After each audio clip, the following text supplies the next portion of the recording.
اخر څه وجه وه چې میرمن نغمې د موسیقي له ډګر سره خدای پیماني وکړه او د تل لپاره یې موسیقي پرېښودله او د اسلام لاره یې ونیوله. په هاسپیټل کې څو ورځې د څه په خاطر بستر شوې وه او کومه ناروغي ورته لګېدلې ده. په سوشل میډیا د میرمن نغمې په حجاب او په اسلامي لباس کې انځورونه خپله سندرغاړې نغمې په دې اړه څه ویلي دي. که غواړئ چې خپله د نغمې خبرې واورئ او په اړه یې پوره معلومات ترلاسه کړئ نو ویډیو تر پایه وګورئ.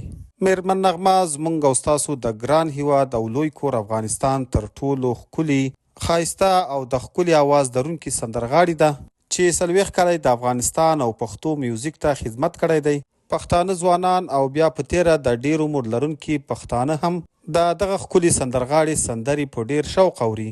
د افغانستان دغه ښکلي سندرغاړې په ځواني کې له استاد منګل سره واده وکړ او له هغه وخت څخه یې له خپل خاوند استاد منګل سره خپل هنري کارونه پر مخ بولو. خو وروسته بیا د بعضې اختلافاتو په وجه چې د استاد منګل او د ښاپیرۍ نغمې په منځ کې راغلل، په ډېر افسوس او په ډېره خواشینۍ سره په 2006 کې د دوی د ژوند لارې جدا شوې او استاد منګل نغمې ته طلاق ورکړ او دغه دوه د افغانستان د میوزیک ځلانده ستوري نن سبا په امریکا کې ژوند تیروي.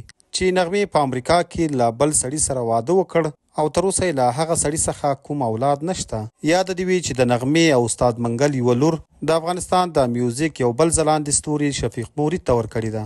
سندرغاړې نغمې څو ورځې مخکې په یوه ویډیو کلیپ کې ویلي وو چې غواړم د میوزیک له ډګر څخه د همیش لپاره خدای پاماني وکړم او دا د نن سبا په سوشل میډیا مکمل د حجاب او پردې انځورونه خپاره کیږي او د انسټاګرام په پیج یې دا هم لیکلي وو چې زه د حج د ادا کولو لپاره مکې معظمې ته تللی یم او د هغه ځای څخه مې د میوزیک څخه د تل لپاره توبه وایسته.